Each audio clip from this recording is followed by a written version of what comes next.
दायो आं बेवहाय दङ प्रग्रामावहाय आं लाइभ नायबानो जाबाय जाबाय मिडियानि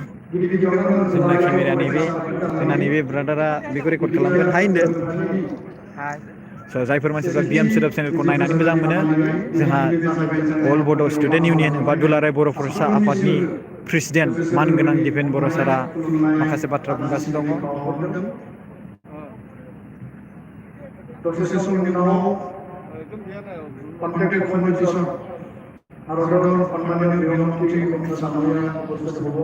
So hi guys, नोंथांमोना नायगासिनो दङ बिएम सोदोब चेनेल मिस्टार प्रकाश नार्जारि नोंसोरखौ वेलकाम खालामो खैथा जायगा दायो हेमा जों लाइभसो दं दे रायजो राजाफोरनि 11था जाबाय माने 11था जाबाय दायो दिपेन सारा बेवहाय लाइभ नोंथांमोना नायदों बेवहाय आरो लोगोसे दिपेन सारा बेवहाय स्पिच होदों लाइक खालामबानो जाबाय आं नोंथांमोननि सिगाङावहाय जेने थेनेबाबो लाइभ देखायदों एक्चुअलि बेवहाय नेटवर्क गाब्रा प्रब्लेम होयो अब्लाबो आं नोंथांनि सिगाङावहाय लाइभ देखायदों आं बेयाव माखासे सारमोनखौ आरो जोंहा प्रमद बर' सारनि हिन्जाव जोंहा ऐनि माबाखौ आं देखायगोन नोंथांमोननो दा मैखोम ब्रादार बियो गासिबो नायदों भिडिअखौ शेयार खालामबानो जाबाय जाहाथे बयबो नुयो आरो बिनि गेजेराव नोंथांमोना जुदि माखासे जोंनो माबा मोनसे थुलुंगा होबानो जाबाय दासो जागायदों येस डनेश चेनेला बुंदों दासो जागायबाय नामा दासो दहायनिफ्रायनो जागायदों जागायनाया जोंहा दुलाराय बर' फरायसा आफादनि मानगोनां दिपेन बर' साराहाय स्पिच होगासिनो दङ बिथिंजाय बै साइडथिंजाय नायबानो जाबाय नै होगासिनो दं स्पिच गोजोन फुंबिलि बयनिसिमबो आंबो बुंबाय थाङो खनसाय मोसाहारिया बुंदों क'क्राझाराव ना बबेयाव क'क्राझारावनो जादों क'क्राझार ग्रिनफिल्ड बड'फा नोगोराव नैबे जाहैबाय जोंहा मानगोनां जोंहा रन्जित सार लोगोसे माखासे बेयाव इएम एमसिएलए आरो सोरबा जेनदों सोरबा देरहादों इउपिपिएल बिजेपि प्लास गासैनिबो दंजोबो आरो जोंहा बेवहाय प्रमद बर' सारनि हिन्जाव बेयाव दंफैयो नोंथांमोननि वाट्सआपआवहाय शेयार खालामनानै हो जाहाथे बयबो नुजोबो बर' हारिनि गांनाय उखैनायजों लोगोसे गोजोनजों रायजो जाफैनाय गोजाव नाय बेवहाय लिरदों फार्स्ट बिटिआर रेकर्ड सेलेब्रेसन लिरदों नोंथांमोना नुनो मोनगोन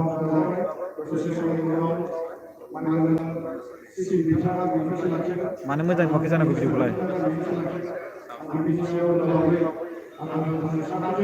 आरो बे गोलाव समनि संग्रामनि गेजेराव मुंख्लं जालांनाय 5,000नि बांसिन जोंनि मुंख्लं न'खरफोरनि दिनै 40 न'खरनियाव बाहागो लाफैनो हादों आरो बिथांमोननो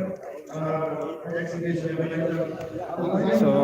दायो नोंथांमोना नायदों बिएम सोदोब चेनेल लाइभ आं नोंथांनि सिगाङाव देखायनो मोगथाङाव जाफुंसार होनो थाखाय बे गोलाव समनि संग्रामाव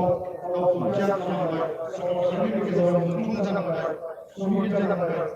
बिथांमोननि जिउ आत्माया सोरगोआव गोजोन जायगा मोनो সম্মানিত রাইজ আজি আমি নতুন এটা দিন আর পরিবেশ আমি পাবলৈ সক্ষম হৈছো একমাত্ৰ বিটিআৰ অঞ্চলৰ সকলো জাতি জনগোষ্ঠী সকলো স্তৰৰ সকলো ভাষা ভাষী ধৰ্মাৱলম্বী লোকৰ এটা সবল মনোবল আৰু সকলোৰে এটা চিন্তা আছিল যে আমাৰ এই অঞ্চলত যে এটা সংগ্ৰাম আছিল এই সংগ্ৰামটো কেনেকৈ ভাৰত চৰকাৰৰ सोर सोर फैदों बेवहाय नोंथांमोना नायबानो जाबाय এটা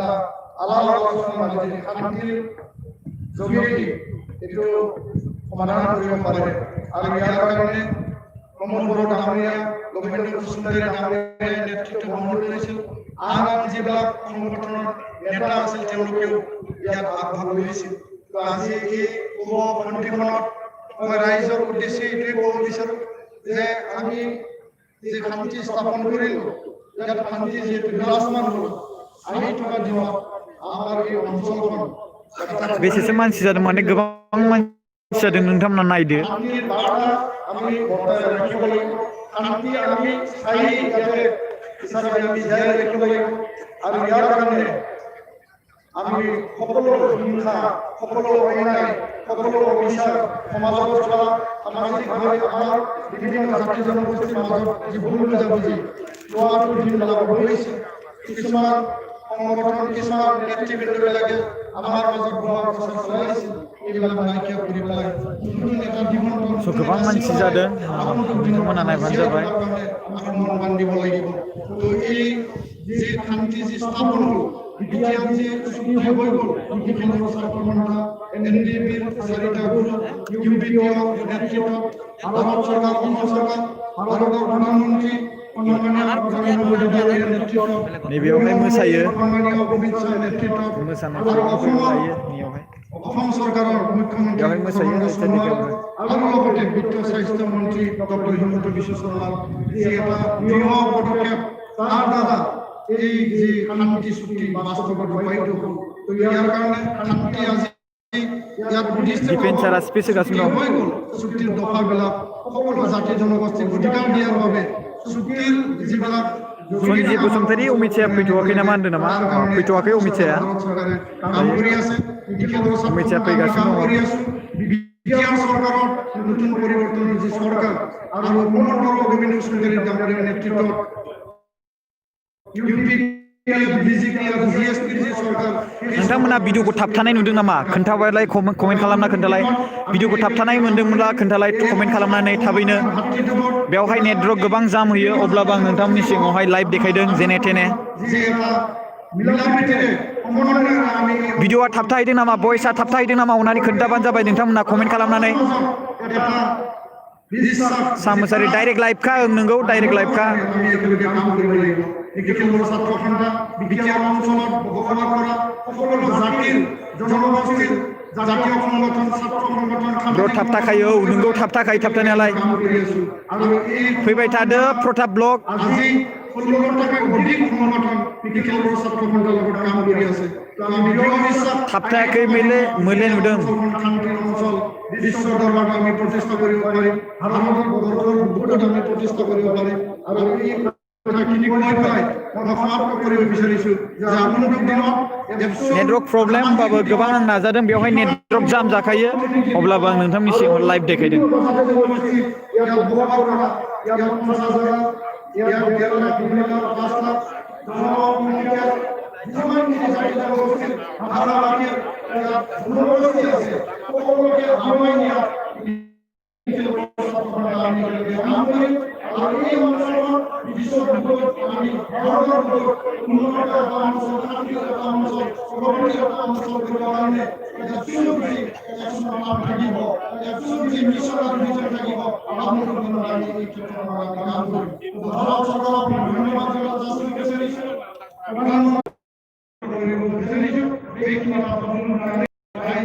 जिलि मुसाहारि नरेन्द्र मोदी फैया नामा फैया नरेन्द्र मोदी सार फैया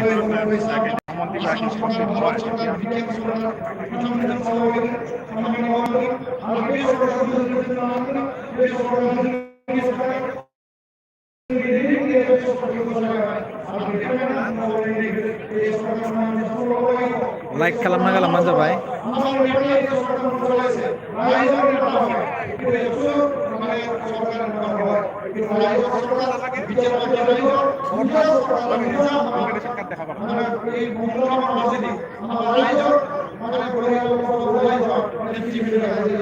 खोन्थानोसै आं नोंथांमोननो मोजाङै फिन खेबसेबाव खुलुमबाय रायजो राजाफोर आं दङ दिनै बिटिआरनि फार्स्ट एकर्ड फार्स्ट मिटिंआवहाय बुंनो थाङोब्ला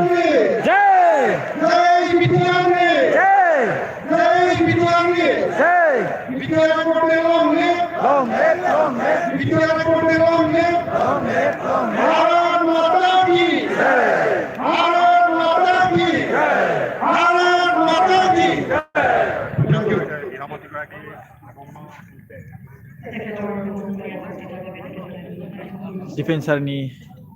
स्पिच बक्थ होनाया जोबथ'बाय एसेनोसै आं मिथिया हाग्रामा फैगोन ना फैया दिनै अमित शाह सार फैगोन नखर मन्त्रि भारत हादरनि नखर मन्त्रि अमित शाह सार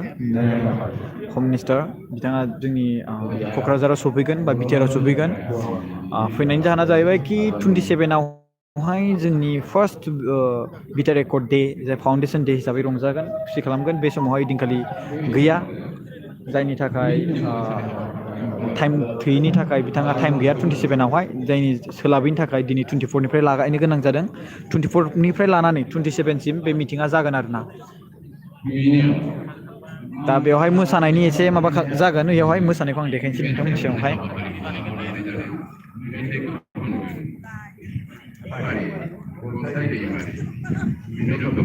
मोसानो नागिरदों नायबानो जाबाय नै मोसानो नागिरदों नायबानो जाबाय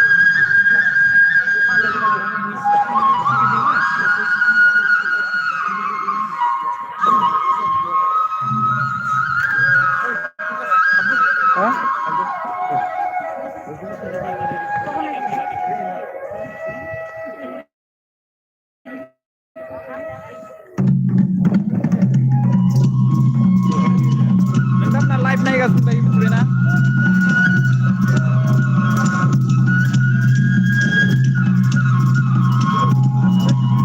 लाइभ होदों रायजो राजाफोर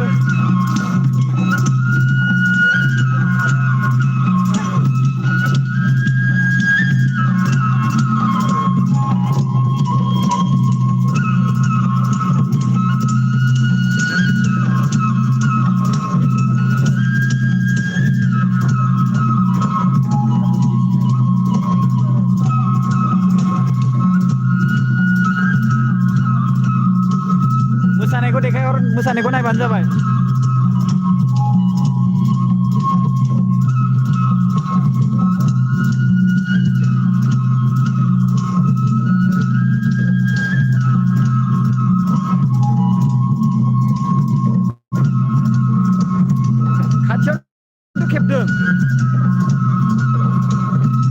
खाथियावनो खेबदों खाथियाव नाय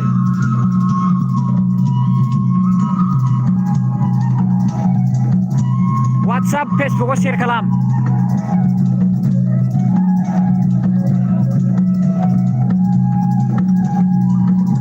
सिगांग्रो मोसानायखौ नायग्रो आरो बिनि उनावहाय जों रायज्लायगोन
बर' नङा गुबुन जाथि मोसादों नायबानो जाबाय मा जाथि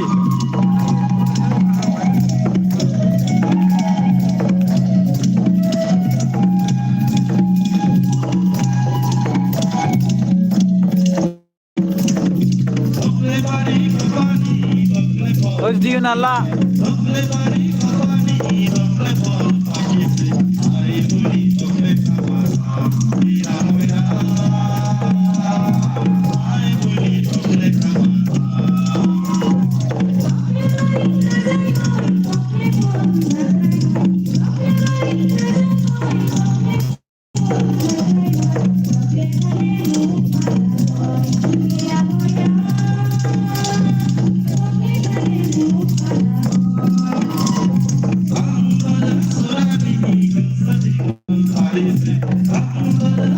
लाइभआव क्वालिटिल' जाखायो एसेबां एक्सपेक्ट दा खालाम मोजां क्लियार नुगोन होननानै बेखौनो नुदों बेखौनो रंजा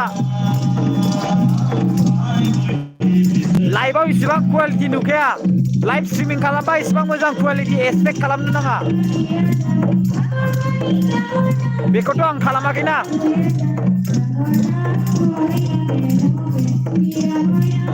जायखिजाया वाट्सएप फेसबुकआव शेयार खालामना होदो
WhatsApp Facebook share खालाम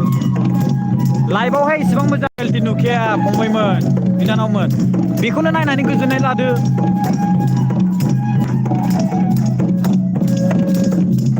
फैथ'वाखै आलासिया फैथ'वाखै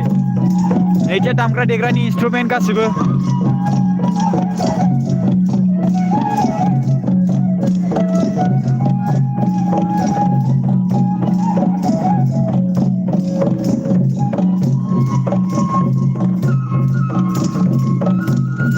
आं बुंदोंना लाइभआवहाय इसेबां क्लियार नुवा होननानै बेखौनो नायनानै ला ओमफ्राय बिना कुवालिटिखौ ओइचडि होनानै लाना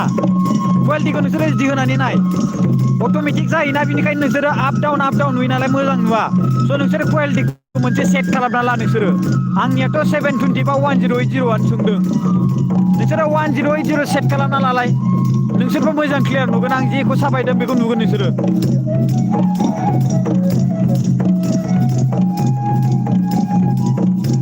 1080 होना नाय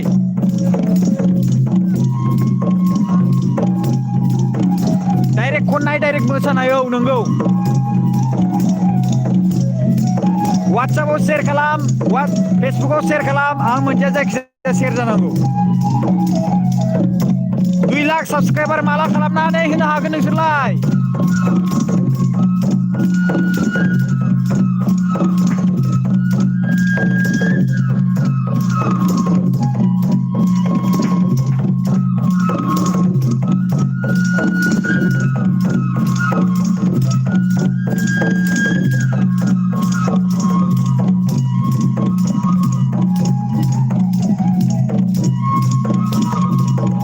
1000 बो भिउ जाया एसेबां माबा दङ मा होनोमोनलाय साबस्क्राइबार दं 1,70,000 दङ 1000 बो भिउ जाया माब्रै जाखो नटिफिकेसनानो थाङा नामा एसेबां खस्थ'यै आं बेवहाय फैदों लाइभ देखायफैदों कुवालिटि ल'ब्लाबो हाइब्लाबोथ' देखायदोंना नोंसोरनो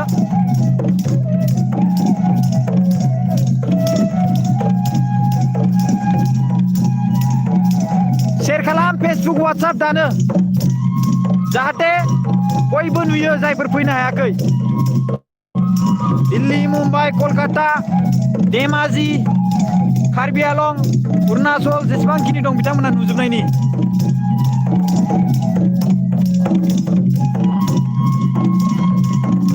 गोबां मानसि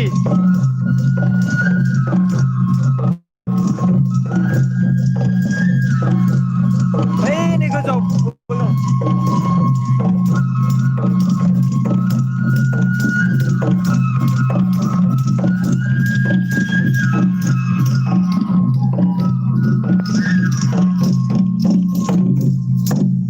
जोब्बाय मोसानाया रायजो राजाफोर दायो बै साइडथिंजाय देखायनोसैलाय मोसाखावरि हानजानिसिम गोजोननाय थाबाय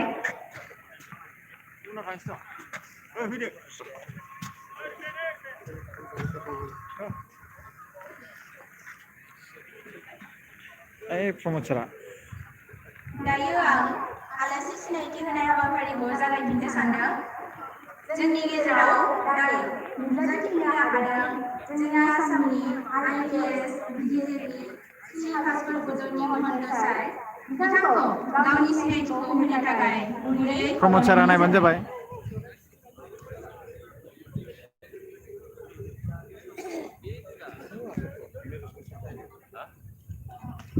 सारनिसिम गोजोननाय थाबाय दायो आं सिनायथि होनो लादों जोंनि मानगोनां चिफ सेक्रेटारि आसामनि IAS मानगोनां श्रीजुत जिष्णु बरुवा सार बिथांखौ गावनि सिनायथिखौ होनो थाखाय गुरैयै खावलायनाय जाबाय सेथि बिटिआर गोरोबथा सान फालिनाय 24 to 27 जानुवारि मीन्स 27 जानुवारिसिम बे प्रग्रामा सोलिबाय थागोन दिनै अमित शाह सारा फैगोन भारतनि नखर मन्त्रि अमित शाह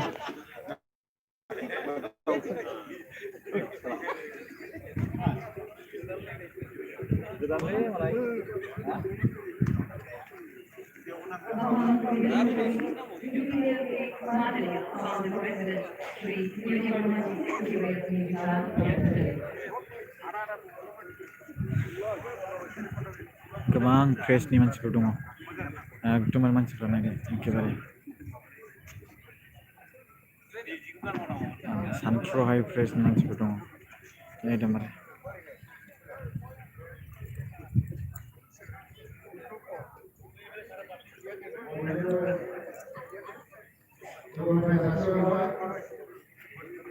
नमस्कार आज उपस्थित उर्खागुरा सार स्पिच मुख्य लोकसभानि अध्यक्ष श्री प्रमोद बर' डिप्टी चिफ कमिटि बसुमतारी এইমাত্ৰ উপস্থিত অসমৰ চিফ সেক্ৰেটাৰী জিষ্ণু বৰুৱা उर्खागुरा सार स्पिच खालामदों जेब्ला दा अमित शाह सार फैगोन अब्ला आं लाइभ देखायगोन दे अमित शाह सार जेब्ला फैगोन ना अब्ला आं बे समावहाय लाइभ स्ट्रिमिं देखायगोन नोंथांमोननि सिगाङाव देखायगोन लाइभ देखायगोन अके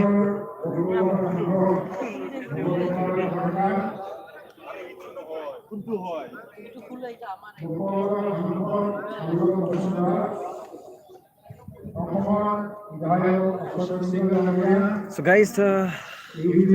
जेब्ला अमित शाह सार फैगोन अब्ला बे समावहाय नोंथांमोननि सिगाङाव लाइभ स्ट्रिमिं देखायगोन दानि थाखाय आं दोनथ'नोसै सिगांग्रो सार फैगोन मोनसे बेटारि कनसेप्ट खालामनो नोंथांमोना लाइभ देखायगोन आं दाहाय स' दाहाय नायबानो जाबाय नटिफिकेसन दा बे 1 जागोन भिडिअआ माने चेप्टार 1 हमना ला दिनैनि बिटिआर एकर्डनि जिखिनि दिनै प्रग्राम स्टार्ट जागोन ना बेनि दिनैनि मा होनो चेप्टार 1 हमनानै ला ओमफ्राय बिनि गेजेराव नेक्स्टआवहाय आङो जेब्ला अमित शाह सार फैगोन बा इम्पर्टेन्ट माबा मोनसे अब्ला आं बे समावहाय आङो लाइभ होगोन मिथिबायना स' जायफोर न'आव दङ फैनो हायाखै बिथांमोननि थाखाय आङो होगोन मा होनदों हादर बसुमतारी होथार दे आदा प्लिज होनदों अके होगोन टेनसन लानाङा अनलि जास्ट नोंथांमोना मा खालाम फेसबुकआव शेयार वाट्सएपआव शेयार खालाम आं मिन्थिया शेयार जाथारनांगौ बे शेयार बाटोना जे जाथारनांगौ मिथिबायना आरो बेनि गेजेराव जेब्ला आरो नेक्स्टआव शेयार खालामगोन आङो लाइभ स्ट्रिमिं खालामगोन अब्ला बे समाव होथारनांगोन मिथिबायना जोङो सिगांग्रो फिसा फिनल' बिदिनो रेकर्ड खालामना लानि ब्लगनि थाखाय अके स' थेंक इउ स' माच गाइस भिडिअखौ नायनायनि थाखाय नेक्स्ट दसेनि उनाव अमित शाह फैबाथाय अमित शाह नखर मन्त्रि जा मिनिस्टार फैबाथाय बे समावहाय आं लाइभ स्ट्रिमिं खालामनो हानोसै बास थेंक इउ बाय